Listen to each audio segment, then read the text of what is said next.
Hello everyone, hope you're doing well. I thought what we would do in this video is have a look at the Battle Pass. If you didn't know, the Brave Archer has started and it is going to be until the 21st of January 2026. So this is the last Battle Pass of 2025.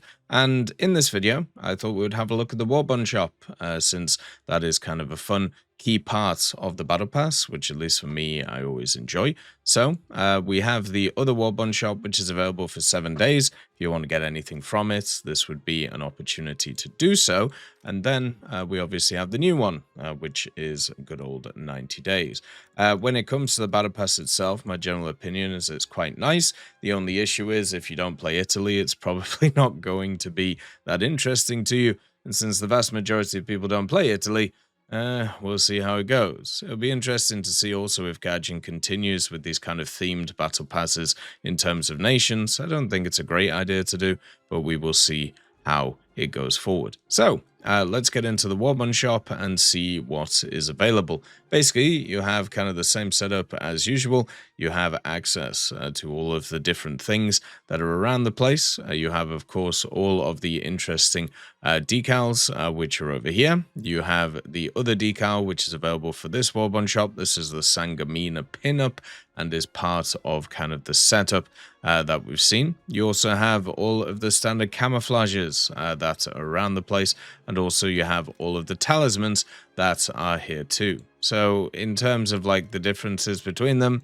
there isn't many. They've just swapped out what each of the things are. Just remember, you have the kind of like authentic decals which are here. You also have access to all of the different stuff in the old one for 7 days, so focus on that because it's a good idea to do. So in the new Battle Pass, you also have a bunch of new test drives. So you have the Miyoko, you have the TADUD, the Aviate-A, and then also the EC Tiger HAP, basically. These three are all very good. Or these four, I should say, are all pretty good. First of all, with the Miyoko, what you have is a vehicle that finally went up in BR. It's one which always stayed under BR compared to where it should be, and now it's at a BR where it probably should be, but still should be pretty higher.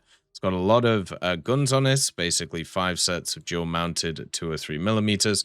It has a very good AP shell on those, and it also has some additional armor compared to a lot of other machines that are similar to it. It also has a bunch of 25 millimeters for air defense, which aren't very useful, and then also it has the 5-inch guns as well. The other thing it also gets is the Type 93 torpedoes, which, as you can see, have a 20-kilometer distance. The only issue with the Miyoko is it has these small torpedo tubes, which are kind of hard to use because if you're in arcade and using them, what you have to do is you have to kind of fire off both sides before you get the reload on. Basically, these torpedoes, though, fire some of the best torpedoes in the game, and against cruisers, they are really, really good on a lot of the maps. So the Miyoko is actually a pretty good pickup, and also has really good rewards on it too. Definitely worth grinding through the Japanese tree. Then you have the TADUD. The fact that this is here is hilarious. The TADUD is fantastic. It's an amazing vehicle. Basically, the only reason it's at the BR that it's at and not higher is because of the fact that the transmission and the engine are not as good as the other TADs. It has the diesel engine and also the transmission, which means it doesn't reverse, but it has all of the other advantages of the TADs. It has the good armor, it has the good reload, it also has access to the 3BM42 shell, which is great for 10.3, and at the same time, it just generally feels really nice to play. 10.3 is a very heavy BR for Russia. It's a premium BR, meaning there's a lot of premiums, but generally you can have a really good time with it, and this might be a good opportunity to try and test drive this thing if you want to kind of give it a go and maybe buy it in a sale going forward. But yeah, the TADUD is a fantastic pickup, and very nice that it's in this. The Aviate-A is also here.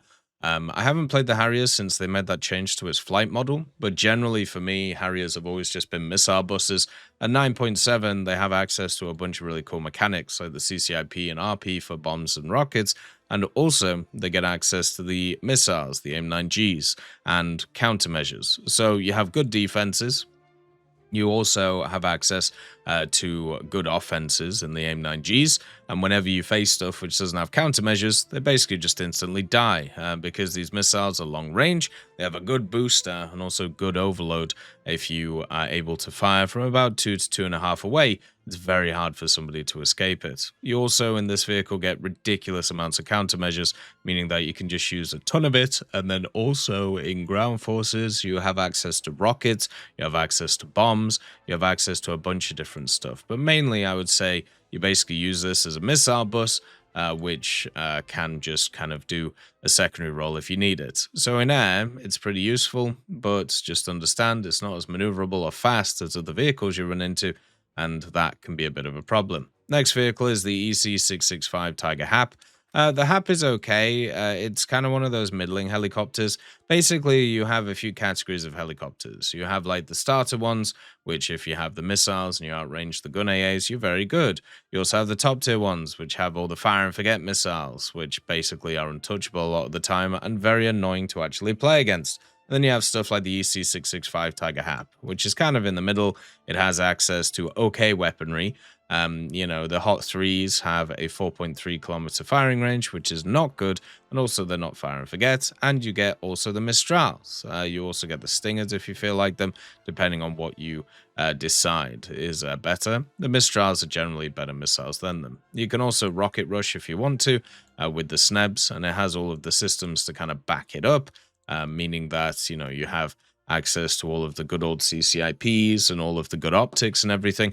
But generally, this vehicle is much more of a middling vehicle compared to others. So if you want to use this to grind out the French helicopter tree, I suppose you could do that.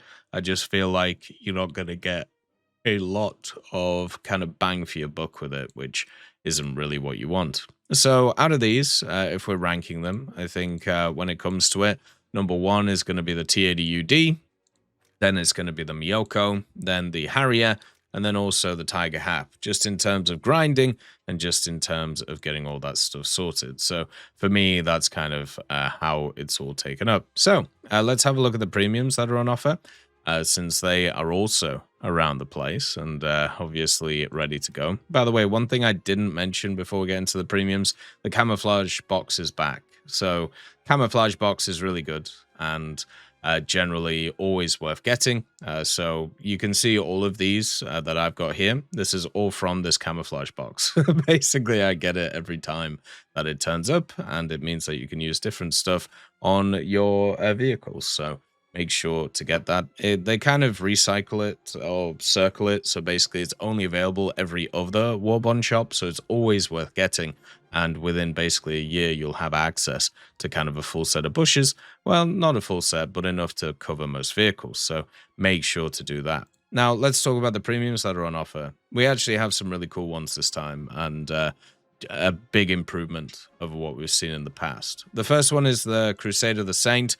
This is just a copy of the standard Crusader with the 2-pounder that you will find in the British tech tree. The differences between it has premium bonuses, and also it has some decals on its camouflage. You can see here the Saint, and then the kind of triangle here, and then the 67.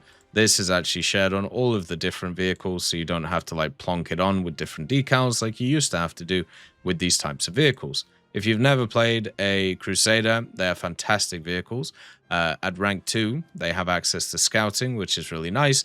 And then with the 2-pounder, they have the APC BC shell, which basically means that you can penetrate anything that you want. And with the quick reload, you can maim a vehicle and then finish them off super quickly. One of the coolest things about the Crusader is this vehicle has a smoke launcher on it with 29 smoke grenades, which basically means that you can just keep popping them out over and over and over again. And this leads to awesomeness because it means you can reposition really well and do some really cool stuff. The other thing about this vehicle that's kind of fun is it has this little turret in the front with the Besser machine gun, which actually is functional. And usually these things aren't functional on most vehicles, but for some reason they are on the Crusader. The only problem with this vehicle is it's also part of the starter pack for Britain. So it's actually better to kind of purchase the starter pack because you get the Spitfire as well, and also added bonuses. The starter packs are always the best value in the game because of the fact that they are starter packs, and also they go discount 50% off, and even just the premium time covers the cost of the whole pack. So you basically get two kind of premiums as a bonus, and then also SL and sometimes a few other things. So yeah, you can pick this up in the Warbond shop. Like, it's a really good pick, but you can also get it in other areas, which might actually be better. Talking about a vehicle which is pretty standard for just generally grinding and listening to audiobooks or watching videos while playing, you got the IL-2 1942. The IL-2 1942 has the 23mm, which can basically pen anything when it comes to aircraft, in terms of medium tanks, in terms of heavy tanks on the ground. You can be a very good cast threat when it comes to air arcade or realistic. Also, it has a hell of an elevator, meaning that if people dive on you, you're able to get 1 or 2 good turns off and then attack them, which actually works really well. It then also has a bunch of 7.62mm CAS to be able to finish stuff off too, but generally that's really all you're getting out of this machine. One of the crazy things about the IL-2 is it actually has a really well-modeled armor scheme, meaning that you have some on the bottom, you have the bulletproof glass, and this means that head-onning an IL-2 is always a bad idea, because the actual armor will save it, whereas you will die, because the 23mm are incredibly good. Now, one of the interesting things about this vehicle is, since it is the German captured one, it actually has access to German bombs. So you can either get the 450s or you can get the 250s. And this just gives you an extra option when it comes to ground battles. I would actually say this is good in ground, in naval, and also air. There isn't really an area it can do bad in, and it's because of this shell right here with the API, meaning that you can pen nearly 50mm, so you can go through the top of most targets that you'll fight. Now, the only issue with this vehicle is it's rank 2 and not rank 3, so you can only do your first daily with it, but generally I would say this vehicle is actually really fun, and I would actually recommend it just because it's great. Then you got the Smell Ye, one of the funniest names in the world. This is one of those vehicles that is okay, I think is probably the way to put it. One of the problems with the Russian vehicles, especially their destroyers, is they're in kind of awkward places. When you have a look at the American destroyers, when you have a look at the British destroyers, they have a lot of raw firepower. When you have a look at the Japanese destroyers, they have raw torpedoes and a little bit of firepower. When you have a look at the German destroyers, they kind of have a little bit less firepower and generally don't feel as good. The Smell Ye is kind of in between all of those. It has these 130mm, which generally have a pretty good fire rate. You get 4 of them, which they can very much hit hard, especially since they have this SAPCB shell or SAPBC shell. Then you have the HEVT shell, which is also really good. And then you get like the torpedoes, which are terrible, and your survivability is pretty terrible, and everything else is exactly not great. And it does have these weird secondaries, which can kind of catch out people when it comes to aircraft, but generally you are just kind of sat on your guns doing damage. So the simple thing is, this vehicle can be really good, but when you look at the competition, especially what you're mainly going to face at 47 and 50 with those very good British destroyers and very good American destroyers, you're just kind of outgunned and you're just kind of annihilated. Now, being at 4.3, you can actually get a lot of down tiers into 3.7 and also 4.0, which is where the starter destroyers are. The Smell Ye easily has enough damage to be able to take those out and do a lot with these 130mm. But if you get the bad matchmaking, then there's not really a ton you can do, and you just outperformed in pretty much every way. So that's why it's kind of a middling vehicle. Either, you know, depending on the matchmaking, it really depends on how well you do. Whereas if you are in another vehicle, such as either British 4.7s, you can get fully up-tiered and you can still have a use. You can still do stuff around the place, whereas the Smell Ye really can't. So it's in a bit of an awkward place, at least in my opinion. Now, looking at the other vehicles that are on offer, so the first thing is all of these are rank 2s, right? And once again, we have increased in ranks when it comes to War Thunder, and the Battle Pass stuff is slowly but surely getting up. For the first rank 3 vehicle, you have the MS-444. This is despicably bad as a vehicle. I don't know why this is here. I don't know why they've decided this is the one they have to add in. This has no survivability. This has access to a 40mm Bofors, and that's basically its only worthy thing. It will die instantly whenever shot. It has these torpedoes, the W200s, even with the torpedo mode, which obviously increases them. It goes up to 8,000, but the torpedoes themselves are still not very good, and you only get 2 of them. So you're just going to get absolutely nuked by stuff. So this vehicle is just not worth it. Like, I don't know why this is here. I'm guessing nobody bought this thing, and there's a reason for that.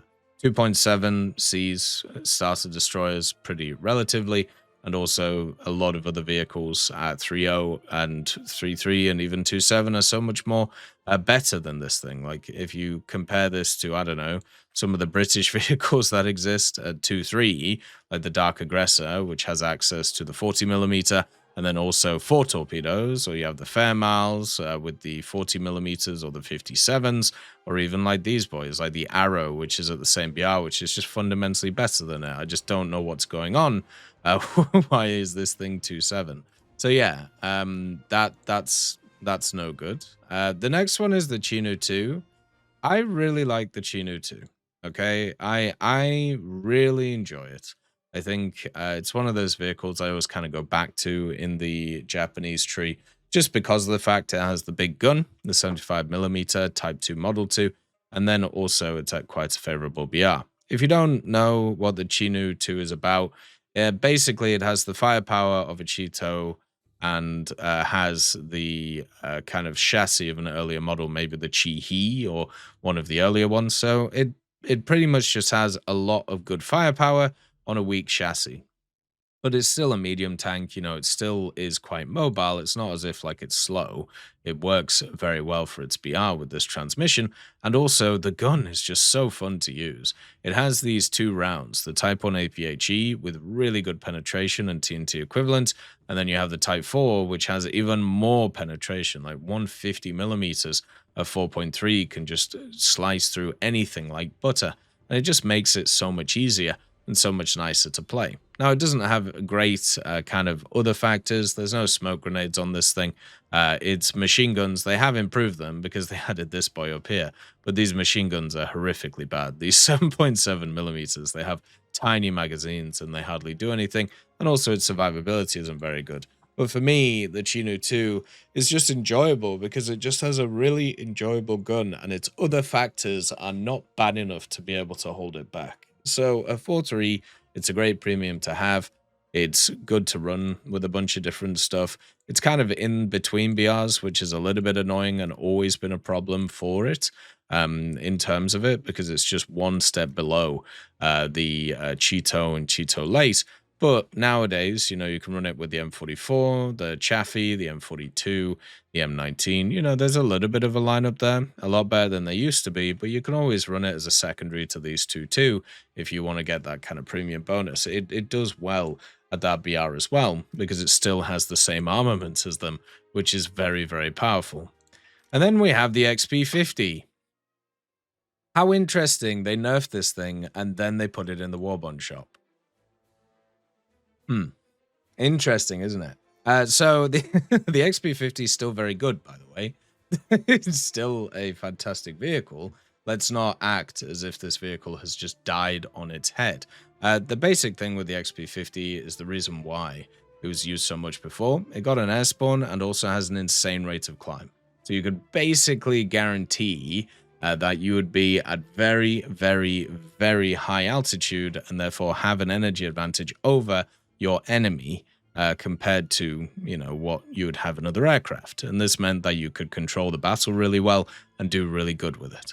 Nowadays, it's a little bit harder to do, but you can still do it because it has a really good rate of climb and also has some other fun factors. Now, the vehicle is very much designed for air battles. It doesn't have any ground ordnance, doesn't have anything like that. It's just a simple air superiority fighter. And with the 220mm, with the 250 cals in the center, it has a really good armament that is just designed to hammer people in the face and just annihilate them. These 20s have a really nice air target belt, and also when it comes to the good old 50s, they have the good old early war belt, so not the APIT, but they still hit like a truck, and also with 1,000 rounds, you can stay in the battle for a long time.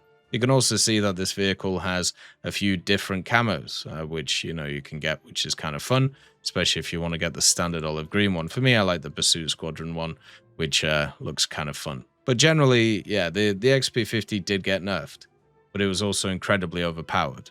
So it isn't the fact that this vehicle is useless anymore.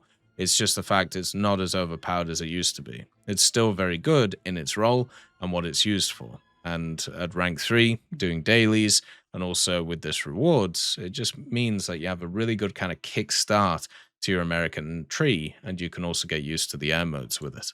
I think overall that's quite nice. So in terms of the premiums that are on offer, we have, 3 rank 2s, 3 rank 3s. Would be nice if we had more rank 3s, since, once again, the thing about the Battle Pass is pretty simple. You have to play rank 3s and above most of the time to be able to get all of the challenges done. But yeah, c'est la vie. Looking at kind of like the ranking of them, I would say the Crusader of the Saint is the first, just because of the fact that it's very good. The only negative factor is that it's part of the starter pack. Everything else about it is nice. Number 2 would be definitely the XP50, just because of the simple fact that it's still very good at its given role. If you're not really interested in its given role, though, it's probably going to be a little bit lower. On power rankings, number 3, it's got to be the Chinu 2. Just a super fun, enjoyable vehicle, and just really nice gun on it, which just makes it fun to play. Number 4 is going to be the IL-2 1942, which, as I said, great strike aircraft, very much chill to play, and also very useful in other game modes from air. Number 5 is going to be the Smelly, just because of the fact that it has those issues with its matchmaking, and also pretty much only relies on its guns and nothing else. Everything else is much more, well, just worthless compared to all of the rest of it, and also still being ranked 2. And then, of course, the last one is the MS-444, and it is a distant last one. It is absolutely horrific that this vehicle is here. No idea what it's doing here, and yeah, I don't know why anybody would have this. I'm sure there'll be somebody like in the comments who's like, you know what, I've been looking forward to the MS-444 because in history it rammed into a rock, and I find that really interesting. But god damn, I don't understand why this is here. So that's the Warbond shop. Let me know what you think of it. As always, I hope you have a wonderful day. I'll see you next time. I'd just like to thank GMG Smiley, CD Beans, Chieftain Mike, EMN3 Galaxy, Tulio Pontecorvo, Brendan Quinn, Carrion Crow, Gus Irenicus, Pyman, Wartinder, Teddy, Daniel Stanton, Martinez, B. Young, Ozzy Panzer, Alan Hacker, Liam Shear, Opium Prime, Lafouche, Sem Aslan, Uncle Bean, and Derek R. for supporting the channel.